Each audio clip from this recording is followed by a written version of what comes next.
Bonjour à toutes et à tous, je suis ravie de vous retrouver pour un nouveau numéro de Libre Ensemble, votre rendez-vous de la laïcité. Le pouvoir, il existe, il faut le reconnaître sans le diaboliser, mais sans l'idéaliser non plus. Le pouvoir, il utilise des mots, des expressions, des termes, et il manie la langue de bois comme personne. Mais il engendre aussi des contre-pouvoirs, des mouvements de contestation qui, s'ils arrivent au pouvoir, doivent en éviter les écueils. On le voit, le pouvoir est complexe et c'est pour cette raison que le Festival des Libertés a décidé de se pencher sur cette notion pendant 10 jours dont on vous propose un aperçu dans ce reportage.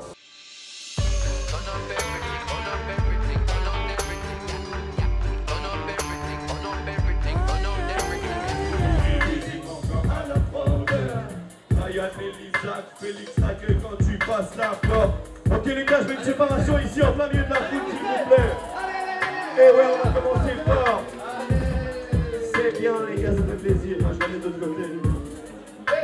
La bouteille, on va pas la faire pour Cette année, comme beaucoup d'autres années, on vote en Belgique. Il y a aussi une actualité qui est quand même assez inquiétante sur la répartition des pouvoirs et des contre-pouvoirs et les rapports de force entre eux.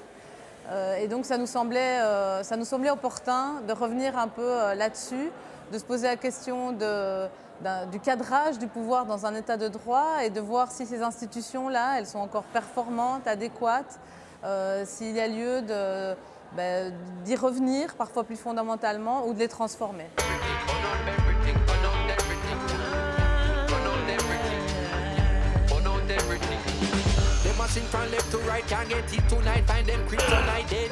Tout groupe donne lieu à des relations de pouvoir. Ce qui est bien, c'est que c'est une question qu'on peut poser aujourd'hui et donc qu'on peut essayer de déconstruire. Je voudrais aussi ajouter quand même que pouvoir, c'est aussi un verbe. Pouvoir agir, pouvoir se mobiliser, pouvoir s'émanciper. On traitera aussi de cette question-là. Comment est-ce que on peut se mobiliser.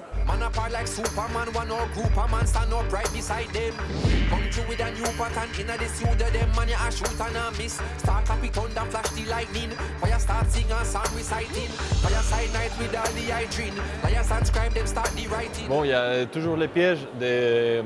Une fois qu'on a fait quelques avancées, on a construit un parti important dans la scène politique, on a atteint certains postes de pouvoir, de mettre le fait de conserver ces positions comme une priorité et même un fin en soi. Je pense que c'est le principal piège, c'est de confondre les moyens et les fins.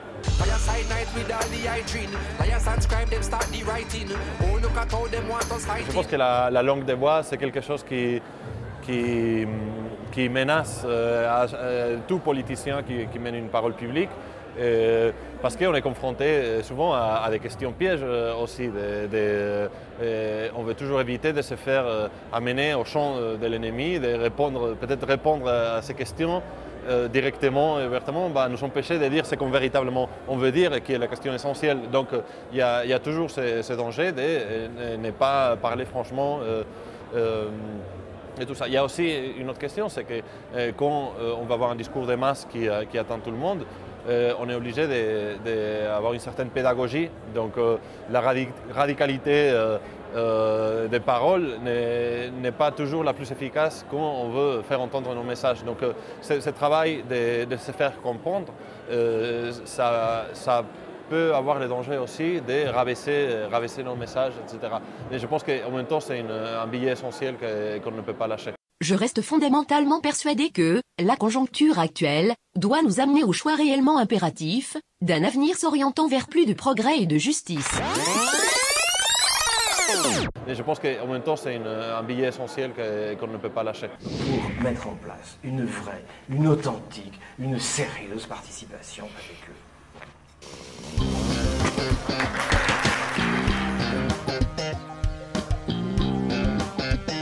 Est-ce qu'une partie de cette langue de bois, par certaines tournures, par un certain vocabulaire qu'elle emploie, sert aussi à transmettre une vision du monde?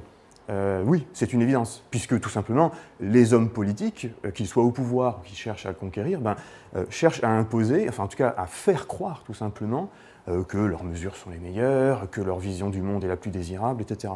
De sorte que, évidemment, la langue n'a pas changé depuis les Grecs, la démocratie grecque et bien avant. La langue a certaines fonctions rhétoriques qui cherchent à faire croire, en fait. Et si vous arrivez à faire croire, y compris des choses fausses, eh bien, vous avez du pouvoir sur la personne à qui vous avez masqué ces informations. Donc le jargon dévoile, mais pour un cercle restreint, quand la langue de bois masque, au plus grand nombre. Personne n'invite ses amis pour faire une séance de lien social, personne ne dit « il serait bénéfique pour la communauté domestique de faire en sorte que la vaisselle soit faite ». Non, on demande qui fait la vaisselle. Et je veux dire, devant ce Parlement, ma confiance dans le travail qui est mené pour veiller à ce que tout soit mis en œuvre sans exception, afin que l'on garantisse... Dès lors que c'est vous qui avez le monopole sur la capacité de nommer les choses, eh bien, par différentes stratégies qu'on peut détailler, eh bien, vous pouvez, comment dirais-je, orienter le regard, voire complètement dissimuler la réalité à celui qui est le récepteur du message. Donc par exemple, si pour un plan de licenciement collectif ou un licenciement massif dans une entreprise, je ne dis pas licenciement massif, mais plan de sauvegarde de l'emploi, eh bien, j'ai la même référence. C'est-à-dire qu'on parle bien de la même chose, mais on n'en parle évidemment pas dans les mêmes termes. C'est-à-dire que d'un côté, on voit le verre, je dirais, à moitié vide, c'est-à-dire qu'on va licencier des gens, et l'autre, le verre à moitié plein. Mais c'est super, parce qu'au contraire, bon, ça permet de dégrossir la masse salariale, et donc on va sauver des emplois, donc c'est une bonne chose. Ce courage, le gouvernement l'a aujourd'hui, et va mettre en place cette mutation administrative pour qu'un pays moderne comme la France voit ses institutions adaptées à la fois à la rapidité de l'action publique nécessaire, aux économies de la dépense publique. Mais j'ai le devoir de ne pas laisser le doute détourner ma pensée et ma volonté. دائما عندي فضول بس دائما يكون صعب.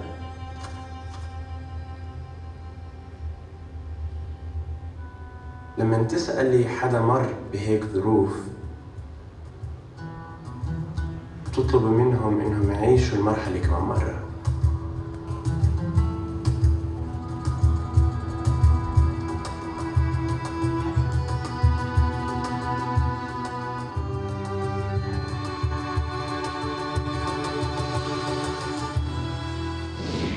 J'ai l'immense plaisir de vous présenter un de mes coups de cœur de cette sélection pour 2018, Naila and the Uprising, un film puissant qui dévoile une facette parfois trop peu connue de la résistance en Palestine. Le mouvement non violent des femmes qui, depuis le début, ont su trouver des moyens parfois incroyablement forts et néanmoins d'un pacifisme exemplaire. كمان اعتبرنا في هذاك الوقت إنه ساحات النضال مختلفة. في عندك ساحة اللي هي احتكاك مباشر مع الاحتلال، وفي عندي ساحة تانية اللي هي المستوى العالمي، وفي عندي الساحة الإسرائيلية، فبدي أشتغل على كل هذه الساحات. واحد من المقترحات كان إنه خلينا نعمل مؤتمر نسوي فلسطينيين وإسرائيليين.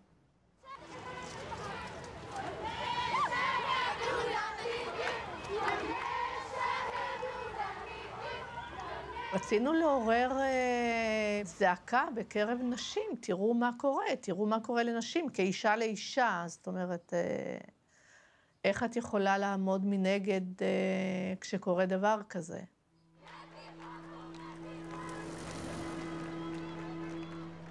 C'est peut-être là les liens avec le Forum des Ingouvernables et donc cette exploration de pourquoi il faut préserver et nourrir les organisations, les formes d'organisation, parlons d'organique, de baser sur l'affinité, baser sur l'intérêt commun, parce que c'est ce socle-là qui permet la construction de quelque chose qui perdure, de quelque chose qui répond aux besoins et aux nécessités.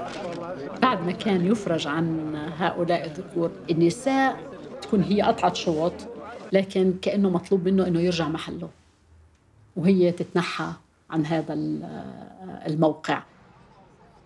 إحنا المرأة عملياً غابت عن كل استعدادات للسلطة والتحضير إلها.